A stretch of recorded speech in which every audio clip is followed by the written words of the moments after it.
G'day everyone, welcome back to the channel. Today I'm going to bootleg bias my point-to-point hand-wired Ulbrick Stadium 80 guitar amplifier head, and it's going to be very fun. I've got my electrician mate here to help me do it, so we're going to get into it. So because I haven't done this before and it's been ages since this amp had any kind of service, I don't have an amplifier stand or anything like that, so we're doing it on 2 boxes of soy milk. Very good. Here you can have a look at the hand-wired point-to-point mil-spec style guitar amp. This amp is it's a 2-channel with a boost, but you can absolutely make it function as a single channel, and it takes pedals really well, and it's loud AF. So the amp takes EL34s, so I went and got a match pair of JJs. I like JJs and the EL34s.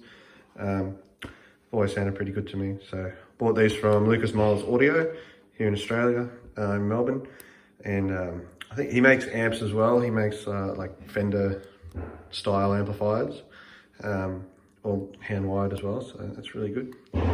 So a lot of amps will have like a bias point that you can put part of your multimeter on and stuff, but that's mainly in amps that have a PCB. But you know, like if this amp does have a bias point, we can't find it. But yeah, that's okay because we're making our own bias socket, and so we can do it that way. And if you look here, where is it? Right there. This is our little bias trim pot. It's very tiny and it's an interesting style. I haven't seen it before. But yeah, this is our bias pot, and that's what we're going to use when we're, what we're going to adjust when we're rebiasing the amp. So my good buddy who's doing this rebias with me has made basically a bias socket. So we smashed open a tube and then got a new socket, and this way we can check something to do with pin 3. Something to do with pin 3? Yes, so the current running through pin 3, which I believe is the cathode on grid. Most anyway. On most amps? Yeah. On most amps, assumingly. Yeah.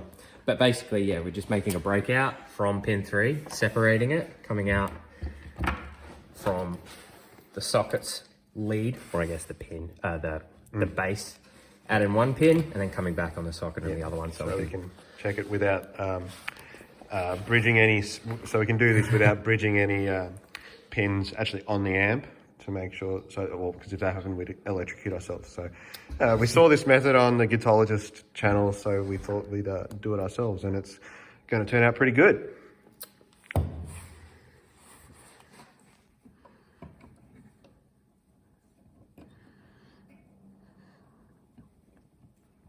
Man can solder. Now watch me stuff it up now, Lisa. No, soldered all the leads and pins together. Got the bridge and heat shrinking this bad boy.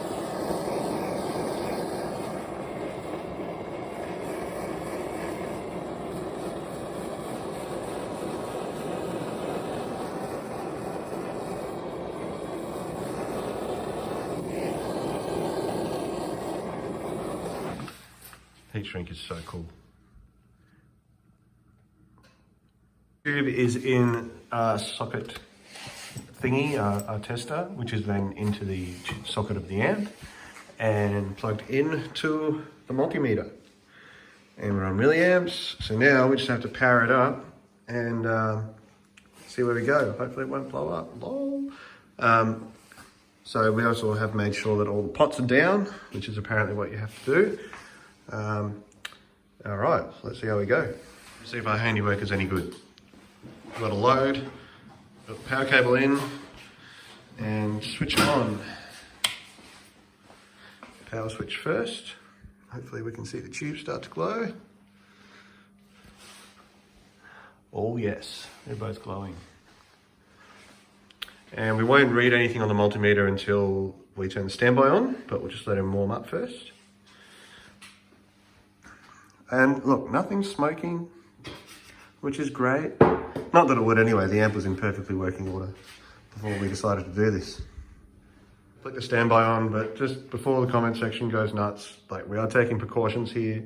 Only one of us is going to touch the bias pot, and only with one hand when we're adjusting it, because we're playing with dangerous voltages, all that sort of jazz. But right now, I'm going to flick the standby switch on.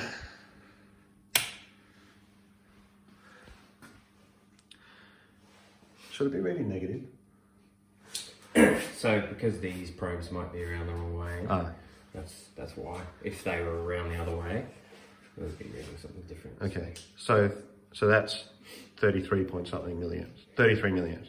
No, that's 3 milliamps. Oh, really? Yeah, we got milliamps in the range there, and then we're at 3 and 3.3. So we may be way off in the bias. I think we are. So I will just crank it up. Well, just see which way we go. So we've got movement, that's the wrong way.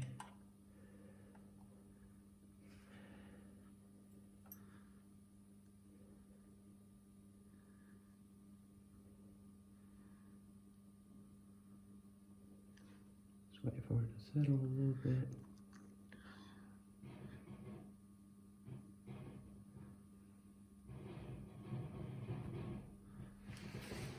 We're getting some noise out of the speaker cab. This amp, it has made this noise before. We're getting close to where we want to be. We want to be around that 35. So we'll let it settle and then we'll adjust again and hopefully that noise will stop. So we let it sit for a couple of minutes, and at one point we had the adjustment cranked all the way up and we could barely touch 30 milliamps. So we just let it sit, and it's fluctuating a little bit, but we could probably get it up to 35 now that it's a bit warmer. Some things we've read say you should let an amp sit for half an hour while you're rebiasing. So yeah, we're going to probably let it go a little bit more, and then we'll check the other tube as well. All right, so we kind of just, we let it sit for a bit, and we just, yeah, let it settle and stuff. And there was quite a bit of fluctuation throughout, but we settled at about 26 milliamps because the bias pot all the way cranked couldn't get us to 35. So we'll have it down at 26 and that'll be that. So we're just gonna check the other one now, make sure it's within 4 or 5 milliamps either way, and then I'll give it a sound test. Ooh, one's a bit hotter.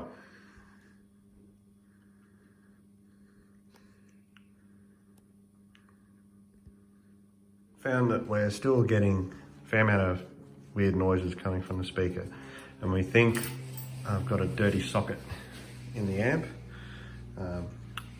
but you know, just to make sure, we're going to put the we're going to take the tester out and just put the tube in and see if we're still getting that noise, yeah, because we don't want to burn out anything. One thing we've definitely learned is that you really need to let the amp be stable in heat and properly warmed up. And it probably doesn't help that we're doing this in my factory, which is seriously about 8 degrees right now. But anyways, we'll test and recheck and all that jazz. The tube's just back in, no tester, there's no noises. So it might just be our little tester that's a little bit not happy, but I have heard this amp make those sounds just anyway. So, but anyway, we're happy with the bias where it's sitting at the moment. So now just all that's left to do is plug it in and make some sound.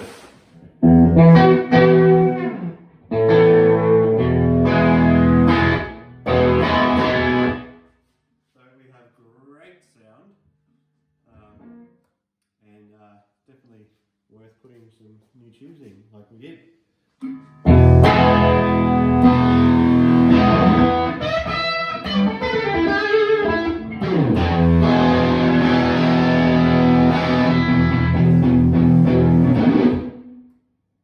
Yes, this has been a really fun experience. I was lucky enough to have a good mate who's an electrician to help me out with it.